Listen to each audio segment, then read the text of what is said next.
ദേശീയപാതകളിൽ ചെലവ് കുറഞ്ഞ ഫാസ്ടാഗ് അധിഷ്ഠിത വാർഷിക പാസ് അവതരിപ്പിച്ചു കേന്ദ്രം.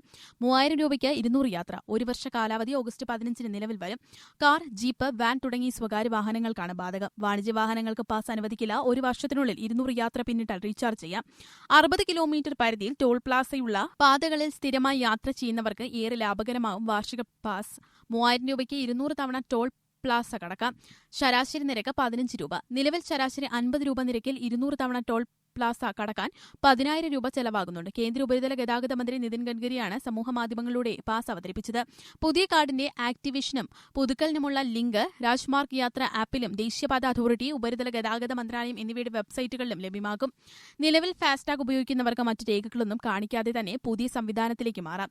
നിലവിൽ ഒരു ടോൾ പ്ലാസയുടെ നിശ്ചിത ദൂരപരിധിയിലുള്ളവർക്ക് വിലാസമടക്കം രേഖകൾ നൽകി പ്രതിമാസ പാസുകൾ അനുവദിക്കുന്നുണ്ട്. പ്രതിമാസം 340 രൂപയാണ് നിരക്ക്. ആ വർഷം 480 രൂപ ചെലവാകും. അതിനാൽ പുതിയ സംവിധാനം ഇത്തരക്കാർക്ക് ലാഭകരമാണ്. തടസ്സമില്ലാത്ത യാത്ര. പാസുള്ളവർക്ക് ടോൾ പ്ലാസയിൽ പ്രത്യേക ട്രാക്കായിരിക്കും. ബാരിയറിന് മുന്നിൽ കാത്തുകിടക്കേണ്ട. കൂടുതൽ വാഹനങ്ങൾ പാസിലേക്ക് മാറുന്നതോടെ പ്ലാസകളിലെ തിക്കിത്തിരക്കും കുറയും. വാർഷിക പാസ് വേണ്ടാത്തവർക്ക് 100 കിലോമീറ്റർ 50 രൂപ എന്ന കണക്കിന് ഫ്ളാറ്റ് ടോൾ തുടരും.